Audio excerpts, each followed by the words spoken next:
नमस्कार मित्रांनो, trending Marathi education या करंट अफेअरच्या मराठी एज्युकेशन चॅनलमध्ये आपले स्वागत आहे.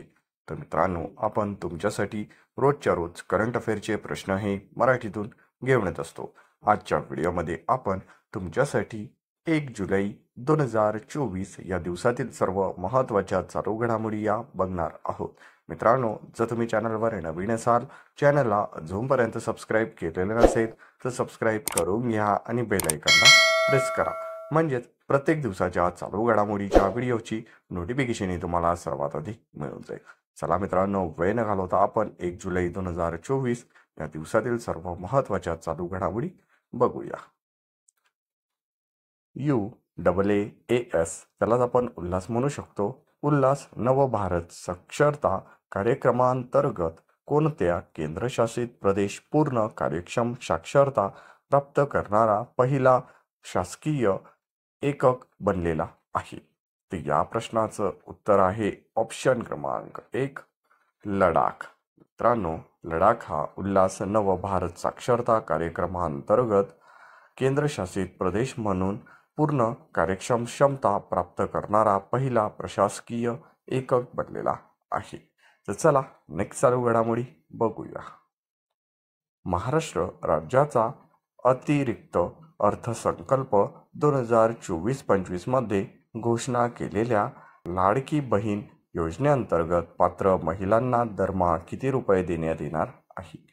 तर या प्रश्नाचं उत्तर आहे ऑप्शन क्रमांक 2, 1500. मित्रांनो, महाराष्ट्र राज्याच्या अतिरिक्त अर्थसंकल्प 2024-25 मध्ये घोषणा केलेल्या लाडकी बहीण योजनेअंतर्गत पात्र महिलांना दरमहा 1500 रुपये देण्यात येणार आहे.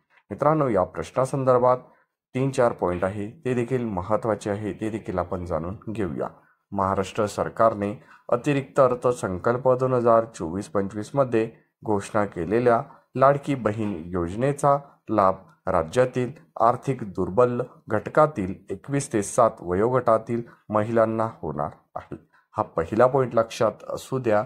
तर महाराष्ट्र सरकारच्या लाडकी बहीण योजनेसाठी अतिरिक्त अर्थसंकल्प 2024-25 मध्ये 46,000 कोटी रुपयांची तरतूद ही केलेली आहे. हा दुसरा पॉईंट लक्षात असू द्या.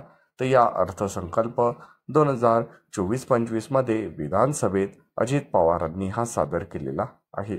हा देखील तिसरा पॉईंट लक्षात असू द्या. तर मित्रांनो, महाराष्ट्राचे अर्थमंत्री व उपमुख्यमंत्री अजित पवार यांनी सर्वाधिक 10 वेळा हा विधानसभेत अर्थसंकल्प मांडण्याचा विक्रम केलेला आहे. हा देखील चौथा पॉईंट लक्षात असू द्या. तर महाराष्ट्र राज्याच्या अतिरिक्त अर्थसंकल्प 2024-25 मध्ये एकूण खर्चासाठी 6,12,293 कोटी रुपयांची तरतूद देखील करण्यात आलेली आहे. हा पाचवा पॉईंट देखील तुम्ही लक्षात असू द्या. तर चला नेक्स्ट चालू घडामोडी बघूया. महिला कसोटी क्रिकेटमध्ये सर्वात वेगवान द्विशतक करण्याचा विक्रम कोणी केलेला आहे? तर या प्रश्नाचं उत्तर आहे ऑप्शन क्रमांक 3, शेफाली वर्मा. मित्रांनो, महाराष्ट्र कसोटी क्रिकेटमध्ये सर्वात वेगवान द्विशतक करण्याचा विक्रम हा शेफाली वर्मा हिने केलेला आहे. मित्रांनो, महिला कसोटी क्रिकेटमध्ये द्विशतक करणारी शेफाली वर्मा ही दुसरी भारतीय क्रिकेट खेळाडू ठरलेली आहे. तर चला नेक्स्ट चालू घडामोडी बघूया. खालीलपैकी कोणाची भारताचे परराष्ट्र सचिव म्हणून नियुक्ती करण्यात आलेली आहे? तर या प्रश्नाचं उत्तर आहे ऑप्शन क्रमांक 4, विक्रम मिसरी. मित्रांनो, भारताचे परराष्ट्र सचिव म्हणून आता विक्रम मिसरी यांची नियुक्ती करण्यात आलेली आहे. तर चला नेक्स्ट चालू घडामोडी बघूया.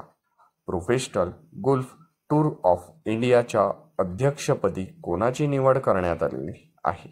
तर या प्रश्नाचं उत्तर आहे ऑप्शन क्रमांक 1, कपिल देव. मित्रांनो, प्रोफेशनल गोल्फ टूर ऑफ इंडियाच्या अध्यक्षपदी आता कपिल देव यांची निवड ही करण्यात आलेली आहे. तर चला नेक्स्ट चालू घडामोडी बघूया.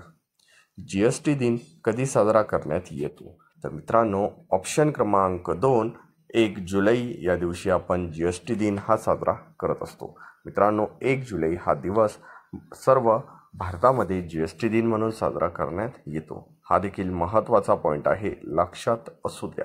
तर चला नेक्स्ट चालू घडामोडी बघूया.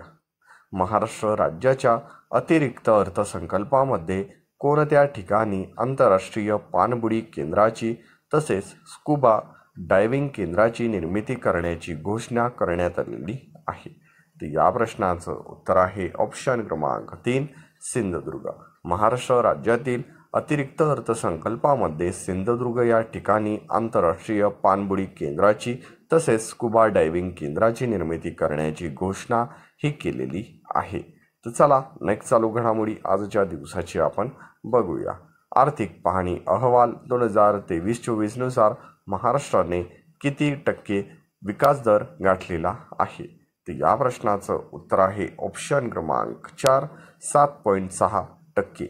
आर्थिक पाहणी अहवाल 2023-24 नुसार महाराष्ट्राने 7.6% विकास दर हा गाठलेला आहे. मित्रांनो, या प्रश्नासंदर्भात 4 पॉईंट आहे ते देखील अति महत्त्वाचे आहे, ते आपण एक एक करून जाणून घेऊया.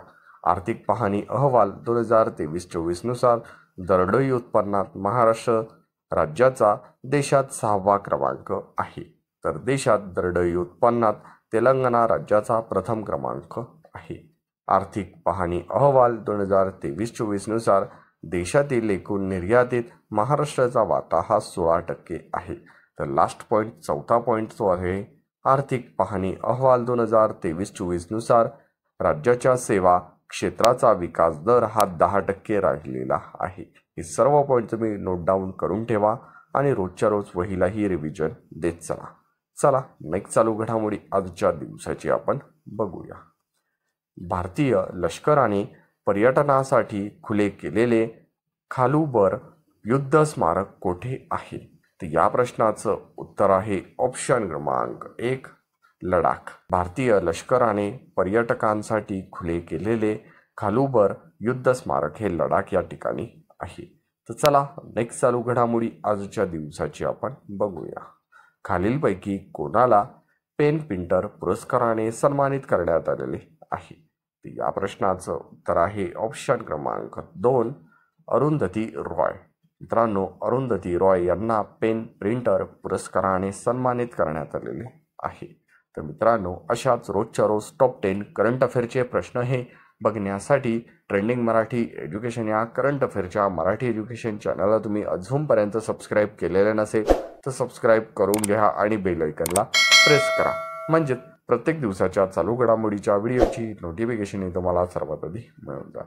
मित्रांनो, वेळ न घालवता व्हिडिओला एक लाईक जरूर करा आणि जास्तीत जास्त मित्रमैत्रिणींपर्यंत व्हिडिओ हा शेअर करा. मित्रांनो, आपल्या चॅनलचाच उद्देश असा आहे की कमी वेळेत जास्त अभ्यास व सर्व विद्यार्थ्यांपर्यंत विनामूल्य माहिती पोहोचवणे एवढंच आहे. ट्रेंडिंग मराठी एज्युकेशन या करंट अफेअरच्या मराठी एज्युकेशन चॅनलवरील कुठलाही विद्यार्थी आणि विद्यार्थिनी येत्या आगामी पेपरमध्ये करंट अफेअरच्या बाबतीत मागे राहता कामा नये. पूर्ण व्हिडिओ तुम्ही बघितल्याबद्दल तुमचे मनापासून धन्यवाद.